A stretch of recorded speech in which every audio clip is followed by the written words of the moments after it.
At a party where champagne flows like a river and every smile looks cut from a glossy magazine, a single glance changes everything. She's in her element, dazzling, radiant, untouchable. He's there as decoration, a husband by title, not by presence. All the hazy doubts suddenly take shape. Her hand on someone else's arm, laughter that carries no trace of anything he knows.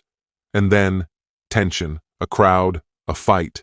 Not impulse, but a response to betrayal, expertly wrapped in the golden veneer of a corporate gala.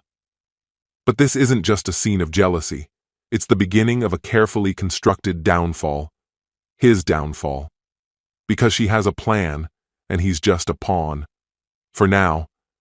But if you think he'll take this lying down, you don't know what a man is capable of when he's been betrayed in front of everyone. Hello, my friend. I'm so glad you stopped by my channel. If you're here for the first time, don't forget to subscribe and share this video with your friends or family. It really helps my channel a lot. Please tell me in which city or country you watched this video. I value every one of your comments. So, let's get started. I remember the precise moment everything made sense, the instant I knew, with unwavering clarity, that Erica was involved with someone else. There weren't any whispered secrets or sneaky clues to decipher. It was glaringly obvious, almost as if it had been staged for maximum impact. We were at her firm's annual gala, the kind hosted in an over-the-top hotel ballroom downtown, where every surface shimmered a bit too aggressively. The place was dressed in black and gold, trying far too hard to look sophisticated. Champagne flutes clinked, laughter rang a little too forced, and executives floated around the room pretending they weren't just waiting for a chance to leave. I only showed up because Erica insisted. She always insisted. She claimed it looked better for her image when her husband was seen beside her. I didn't argue, even though I dreaded these nights. Had I known what was coming, I wouldn't have gotten in that cab. Even before we got there, something felt off. Erica barely acknowledged me on the ride over, glued to her phone, responding to my attempts at small talk with half-hearted nods and the occasional uninterested hum. But the second we stepped through those doors, she transformed, suddenly glowing, smiling like the version of her I hadn't seen in months. Lately, she'd been slipping away from me. Late nights blamed on work, business trips piling up, and a phone she treated like it was encrypted with national secrets. I didn't have proof, just that quiet, persistent feeling in my gut that something wasn't right, the kind that keeps you up at night, staring at the ceiling. But that evening, all the whispers of doubt turned into something loud and undeniable. As we moved through the crowd, mingling with her colleagues and strangers alike, the weight in my chest grew heavier. And then, by the bar, everything snapped into focus. That's when I saw Bryce. He was one of those overly polished finance types, the kind of guy who wears his self-importance like a badge of honor. Newly added to Erica's team, if I remembered correctly. Someone she'd mentioned in passing a few times, dismissing him as just another co-worker. But when she spotted him that night, her expression changed completely. It wasn't subtle. That smile wasn't friendly. It was charged. Bryce turned when she walked over, and the way he looked at her made my stomach twist. She laughed at his joke, leaned in too closely, touched his arm like she'd done it 100 times before. I stood there, frozen, watching a moment I wasn't supposed to see. Then, like I hadn't just witnessed something intimate, she turned toward me with a wave that felt staged. "Hey, babe," she said, slipping her arm into mine with syrupy, fake affection. "Come meet Bryce. He's the MMA guy I told you about." Bryce extended a hand, already smirking, like he was in on some twisted inside joke. "Nice to meet you," he said. "Erica mentioned you're into boxing?" The way he said it, the smugness, the challenge just beneath his voice, it was calculated. He looked me over like he was assessing the competition, and his grin widened, like he was already winning.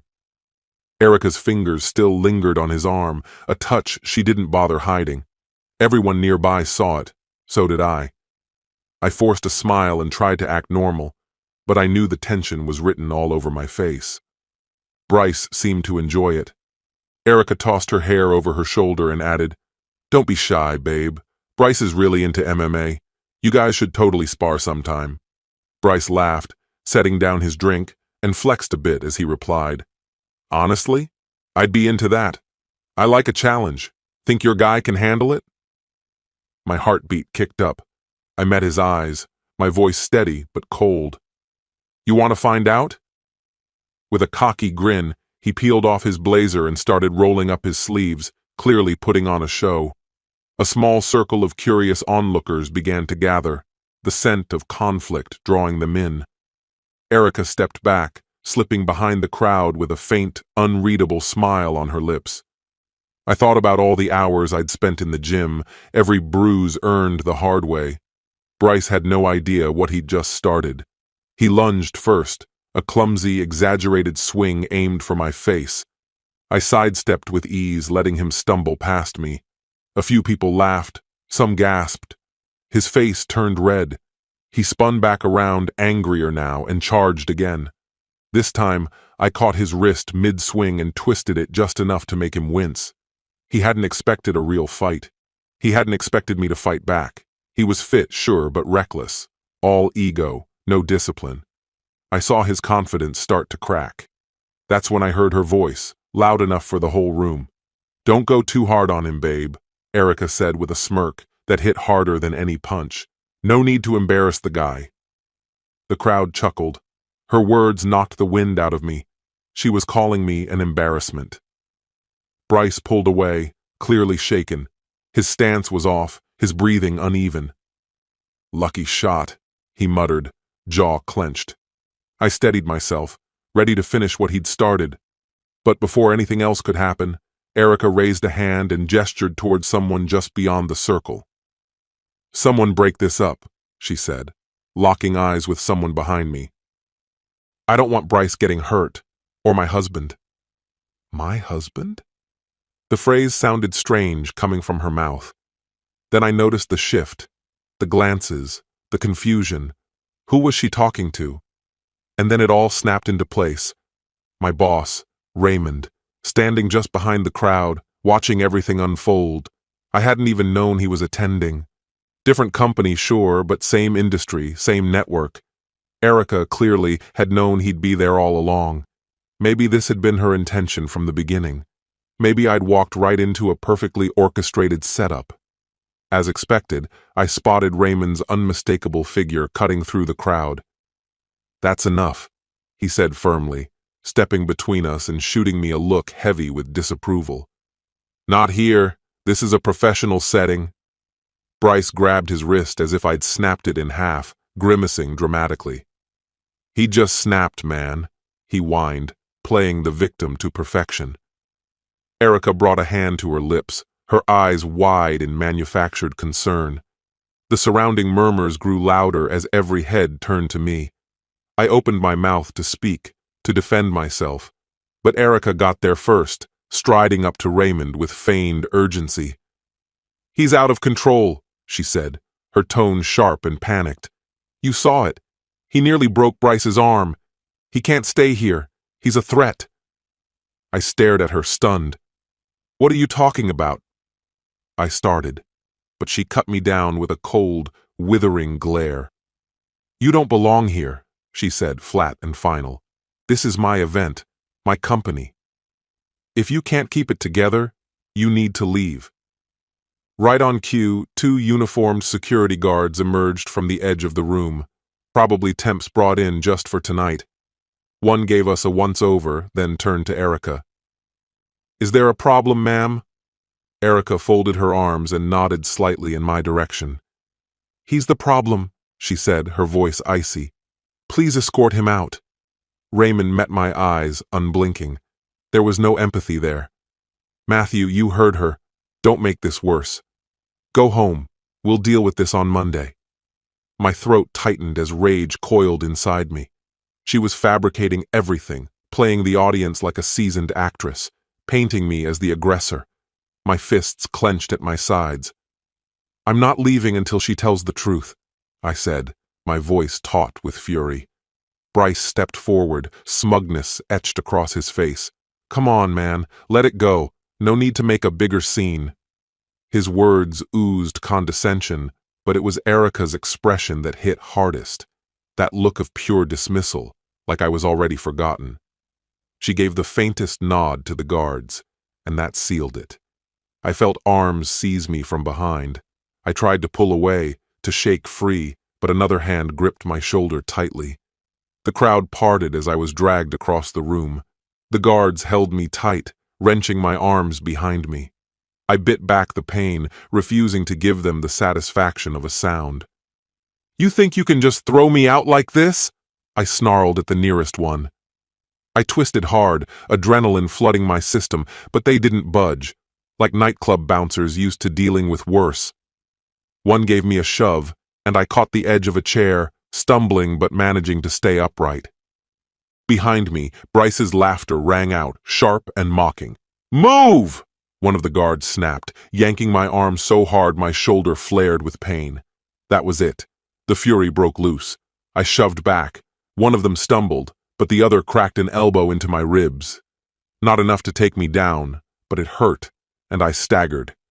They didn't pause, just twisted my arm higher and pushed me forward again. "Let go of me," I barked, but they ignored me completely. Gasps trailed us, along with the click of recording phones. Erica was nowhere in sight, probably back in the crowd, draped on Bryce like the heroine in some twisted love story.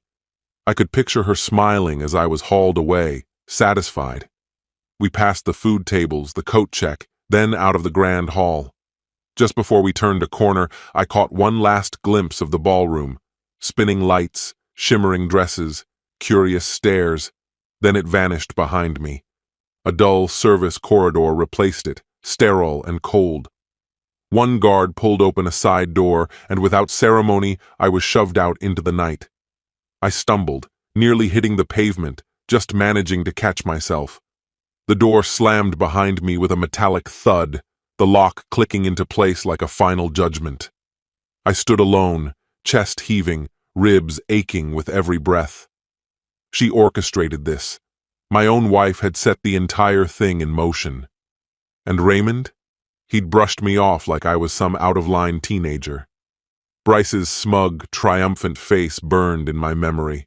I wanted to smash something, scream, punch a wall, anything to let it out. But what would it change? I was alone. Just me, dumped behind the venue like garbage. I drew in a ragged breath, then another, and reached into my pocket for my phone. No footsteps behind me, no one coming. Just the flickering orange glow of a failing streetlight overhead. I tapped the screen, and my own reflection stared back, bruised and bloodied. A split lip from the elbow. Perfect. Still riding the rush of adrenaline, I turned from the building. My wife. My wife. I got in my car and peeled out of the lot, not even registering the stoplights as I blew past them. There was no going back. No waiting for her to finish whatever sick play she was putting on. She'd humiliated me in front of everyone. Worse, she'd made me look dangerous, unhinged. She wanted me gone? Fine. But this wasn't the end. Not even close. Sleep never came. My mind replayed the scene on an endless loop, Erica's hand on Bryce's arm, the way she clung to him for everyone to see. That smirk on her face. It was toxic. I had to know how long this had been going on. But deep down, I already did. This wasn't a momentary lapse. This was betrayal, deliberate and cruel. The way she plotted it all, the patterns in her behavior over the past few months. It couldn't be chalked up to some simple miscommunication. As dawn filtered softly through the blinds in our bedroom, I was already planted at the kitchen table, fully dressed, a mug of coffee going cold in my hands, as flavorless as tap water. Erica hadn't come back. Or if she had, she was hiding out in the guest room. The whole house felt hollow. I just sat there, absently spinning my phone between my fingers, caught in a loop of thoughts I couldn't silence. If I wanted to outmaneuver her, I needed more than suspicion. I needed undeniable proof.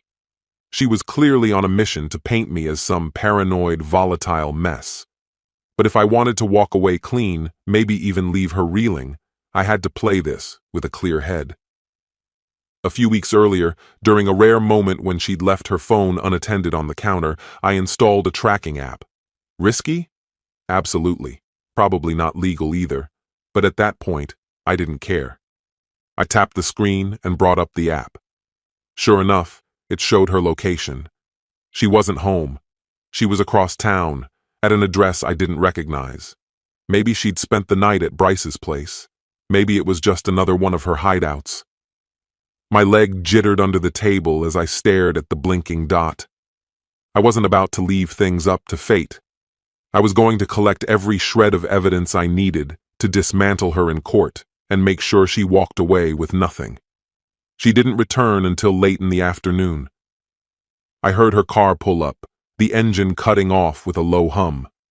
The front door opened, and she stepped in like she hadn't just disappeared all night, still dressed in yesterday's clothes, hair a mess, wearing an expression like it was just another lazy Sunday. Her eyes landed on me with mild surprise. "Oh, you're still here," she said, raising an eyebrow. "Thought you'd be off blowing off steam at the gym or something." I stayed put in the armchair. "Funny. I could say the same to you. Where have you been?" She shrugged, lips curling into a smirk, and flung her bag onto the couch. "What difference does it make? You wouldn't buy the truth anyway." My jaw tightened. Enough with the games. I'm not pretending anymore. I know about Bryce. I know what you were doing last night. Her laugh was sharp and joyless. "You think I set you up? You're the one who threw a punch." "You made sure I got kicked out," I said, rising to my feet. My voice bounced off the walls. "You wanted to make a scene, humiliate me." She took a step closer, arms folding across her chest. "You did that to yourself. You don't even realize how unhinged you've been acting." My hands clenched at my sides. "I'm not here to argue semantics. I'm telling you now. This ends today, and I'll make sure you walk away with nothing, Erica." For a brief moment, her confidence cracked. I saw it in her eyes. There was fear buried beneath the anger. "Don't push me," she warned. "I've got enough on you to—" I cut her off with a laugh, cold and humorless. "On me? You don't even know the half of it." She had no idea I'd been tracking her for weeks. She didn't know I'd found the burner phone, or what secrets were hidden on it. She stared at me, eyes narrowing, trying to read the change in my tone. She inhaled sharply, probably preparing to launch into another attack, but I raised my hand to stop her. "Don't bother. We'll talk more later. I've got somewhere I need to be." I brushed past her, ignoring the heat of her glare. The rage still simmered beneath my skin, but I wasn't letting it control me. I had a strategy, and losing my temper wasn't part of it, not after everything that happened the night before. If I stayed any longer, we'd just end up in a screaming match again. In the days that followed, I moved with purpose. Every step she took was documented. Every outing, every address, every suspicious call. I collected screenshots of her messages. She got lazy, left her phone alone during showers, and I only needed a minute or two to forward all the receipts to my own inbox. It all formed a clear picture. She and Bryce had been meeting regularly. Seedy hotels, secretive lunches, after-hours rendezvous. Once I knew where to look, their carelessness was almost insulting. Worse still, I uncovered a thread of messages between her and Raymond, my boss. She was painting me as volatile, unstable, maybe even dangerous. She was laying the groundwork to ruin me professionally, to make sure that if things got ugly in court, I wouldn't have the strength or credibility to push back. Honestly, it was a cunning move. She was vicious. I had to respect that, even if I hated her for it. But she underestimated one thing.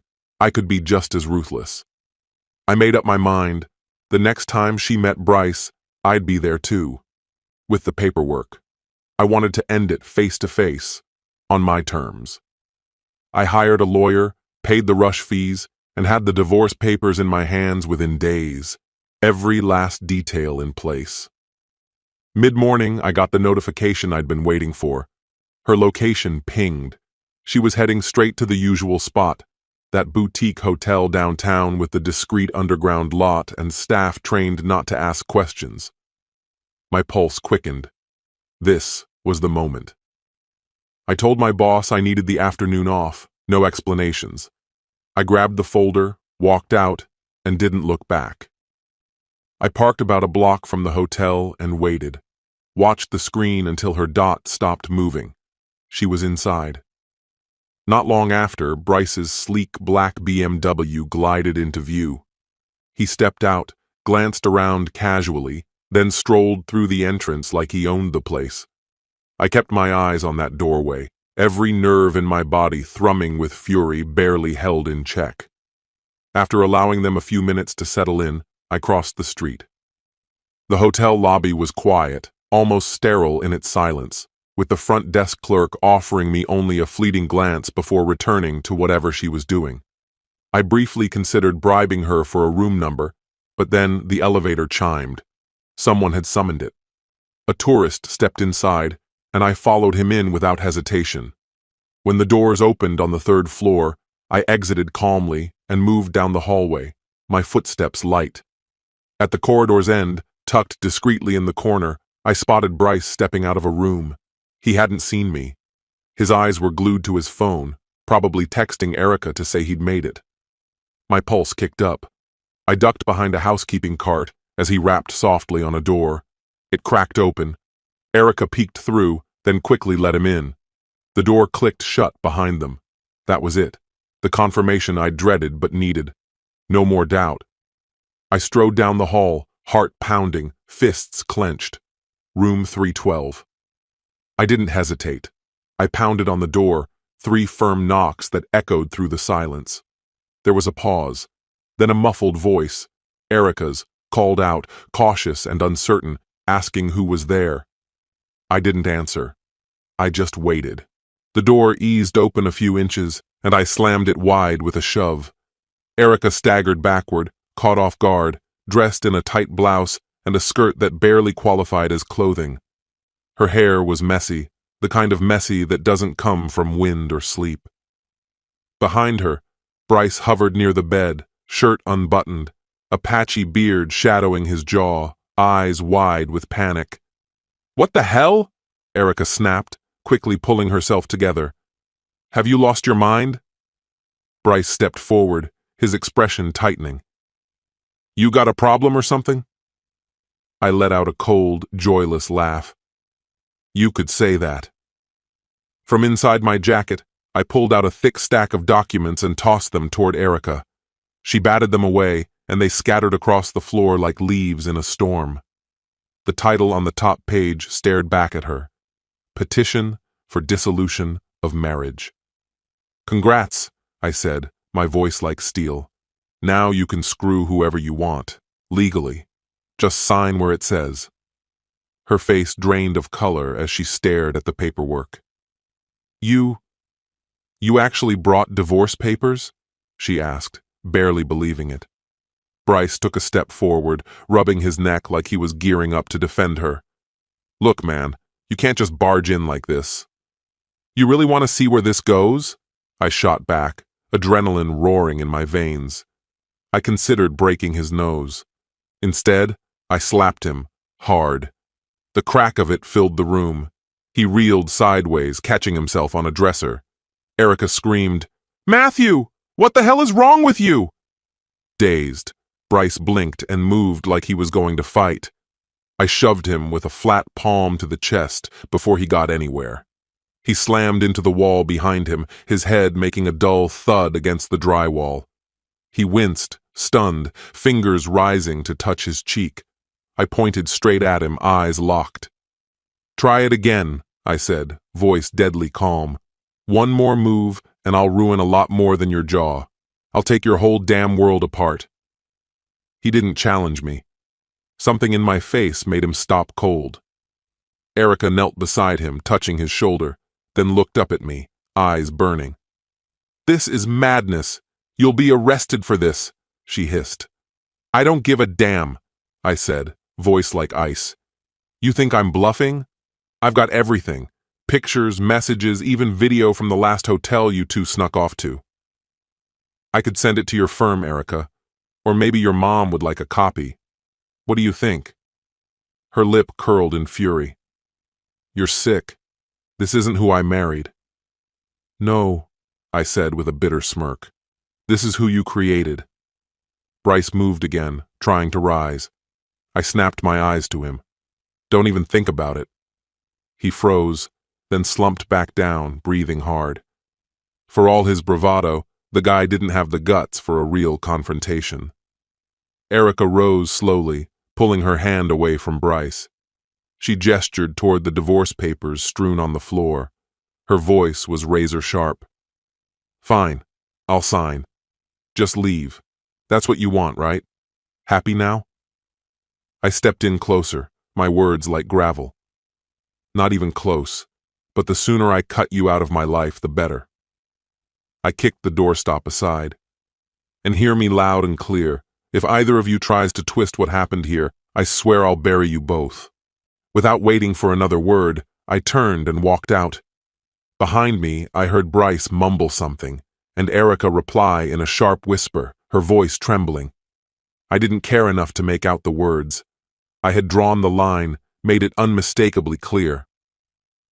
Over the next few days, Erica started the process of leaving in fits and starts. Some days she'd appear, scoop up a few belongings, then vanish again. Maybe she was stalling, hoping I'd mellow out, reconsider. Meanwhile, I methodically sorted through her things, her clothes, stacks of old snapshots, the random mementos she'd peppered throughout the house over the years. I wasn't playing the role of the obliging husband anymore. I hired a moving service known for quick, no-nonsense jobs.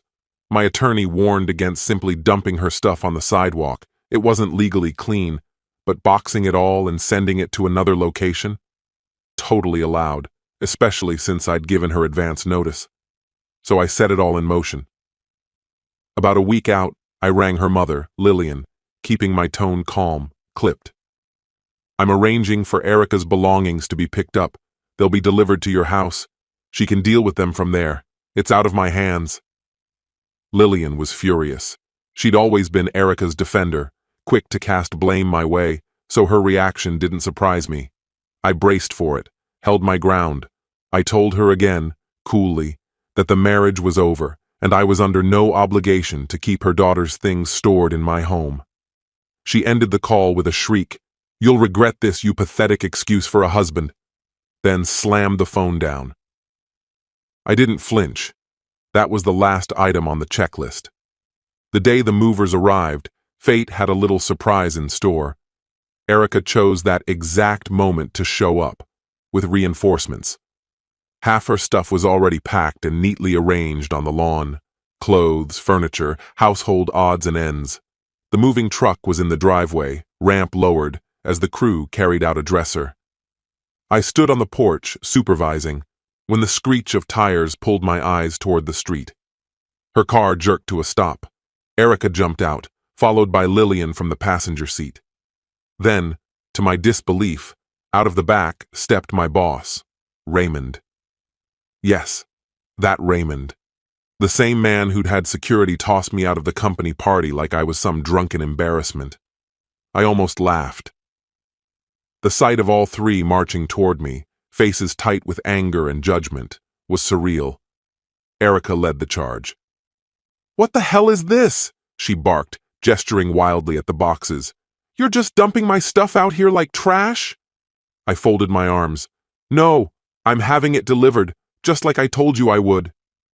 "We never agreed to this," Lillian hissed, storming up the steps. She stopped inches from me, brimming with fury. "You're a disgrace. Show some basic human decency," she snapped. Then Raymond stepped forward, adjusting his collar like he was prepping for a tense meeting. "Matthew, come on. Let's de-escalate. We're all adults here. Erica told me everything." He gave me that pointed, superior look. "The incident with Bryce, the threats. This is crossing a line." I let out a dry, hollow laugh. "Threats?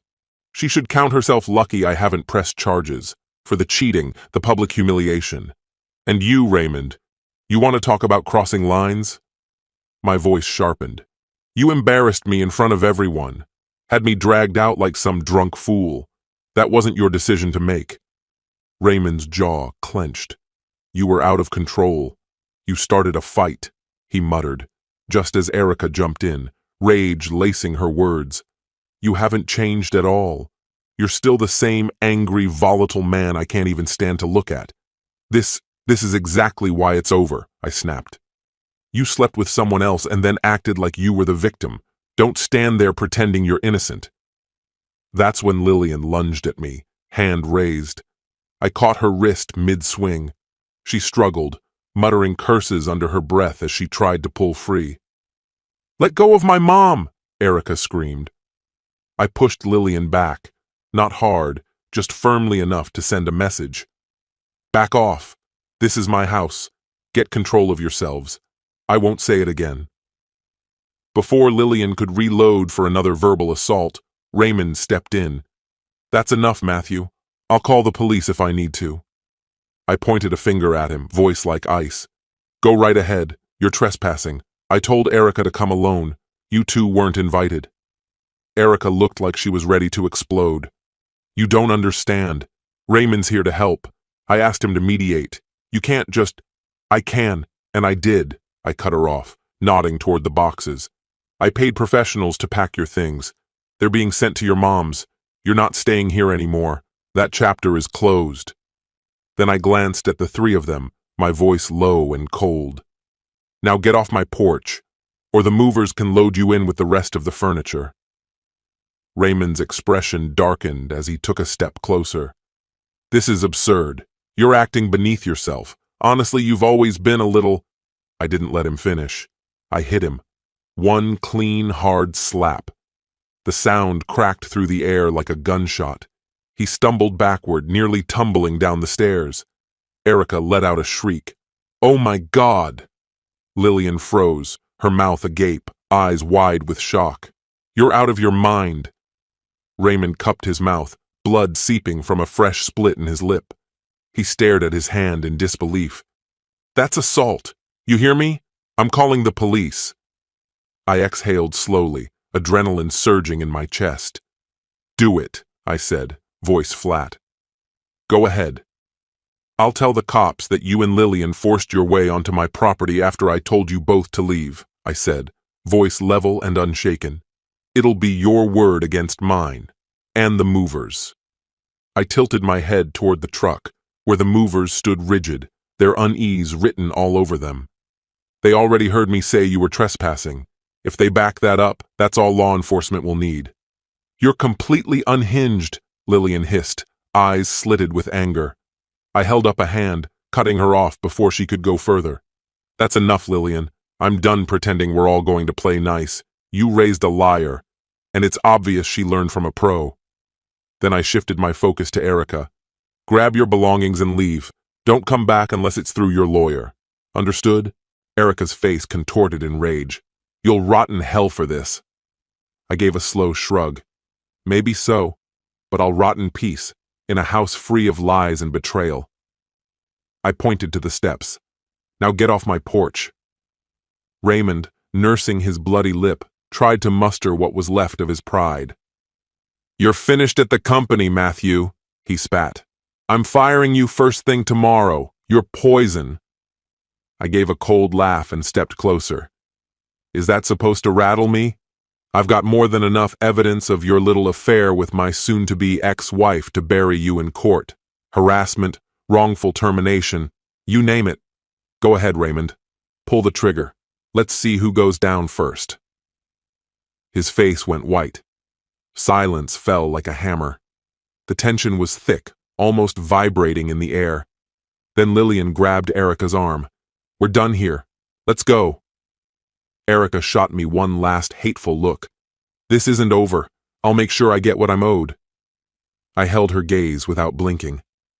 What you're owed is already packed in those boxes. Behind me, the movers were securing the last crate. I waved them on. Get them gone, all of them. And if any of you show your faces here again, I won't be waiting empty-handed. I promise you that. Raymond found his voice again, barely. You haven't seen the last of me, you pathetic freak. I'll make sure you're blacklisted. No company will touch you. I rolled my shoulders. Funny, that's exactly what you said the last time you tried to intimidate me. Go ahead. Just don't expect me to play nice if you come back. Finally, the trio turned to leave, descending the porch in an awkward shuffle. Lillian hurled one last insult over her shoulder, calling me trash. I didn't flinch. I simply stood there, arms crossed, watching them slink off to their car. The movers looked shaken, pale as paper, but they continued loading the final pieces. One of them looked my way, unsure. I gave him a quiet nod. Everything's fine. For several minutes, no one said a word. Only the soft thuds of boxes and the scrape of shoes broke the silence. When the driver asked for the delivery address, I gave it to him without a pause. Almost on cue, Erica's car sped out of the driveway. She was at the wheel, Lillian riding shotgun, and Raymond sulking in the back. I imagined them screaming my name, already scheming their revenge. I couldn't have cared less. By the time the truck disappeared down the street, the sun was beginning to dip behind the rooftops across the way. A heavy stillness settled over everything, final, immovable. Bits of tape, scraps of cardboard, and plastic wrap littered the porch. I crouched, picked up a piece of bubble wrap, tossed it into the trash bin, and let out a slow, steady breath. The house was still, empty, but it was mine. This story has come to an end. What's your opinion? Share it in the comments, my friend. And if you like this story, check out other exciting videos on my channel. I'll say goodbye until the next video. See you.